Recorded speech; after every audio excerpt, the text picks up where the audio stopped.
Our next guest, like Kyrsten Sinema, was an activist in Arizona Democratic politics before being elected to office herself. In September of 2019, Gabriella Cázares-Kelly discovered that the county recorder's office in her county, Pima County, Arizona, maintains voter registration records. In 2020, Gabriella Cázares-Kelly ran for the office herself and won. She recently told Ezra Klein in a New York Times article, "One thing I was really struck by when I first started getting involved in politics is how much power there is in just showing up to things. If you want to get involved, there's always a way."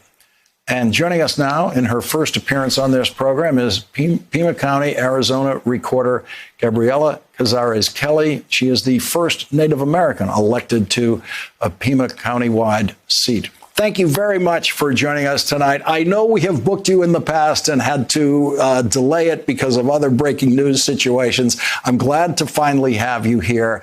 We discovered you in Ezra Klein's reporting, where he was showing examples of people who were just taking charge of the politics that they saw around them in their own lives. Tell us about the decision you made about running for office. Well, thanks for having me. I didn't ever expect to run for office. It was, I really started this entire endeavor simply by registering voters at a local tribal community college where I worked as an academic advisor. And I started running into so many systemic issues that were keeping students from simply getting registered to vote. And so I started calling the Pima County Recorder's Office. I started visiting their website and offering suggestions on ways to make it more accessible.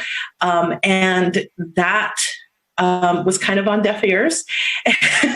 And so when I heard that the previous recorder was retiring, I thought I have to at least try. And what can you tell us in how things have changed since you've taken the office? Well, one of the biggest things I've been able to do was reopen the Pascua Yaqui early voting site, which was a early voting site on a Pascua Yaqui reservation that the previous recorder had closed. I think it's really important to know that this community struggles with internet infrastructure, with transportation infrastructure. Many homes don't own a family vehicle. And so an early voting site in this location was really, really important. And I was able to restore that.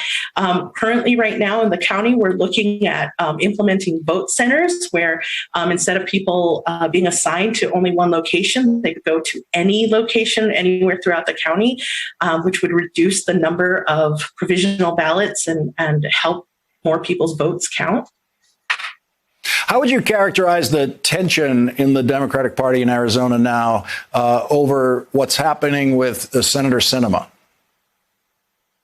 I don't know that there's a lot of tension. I think that would have been a nice description a couple of years ago. There was a lot of conflict as to whether or not we should censor her or not.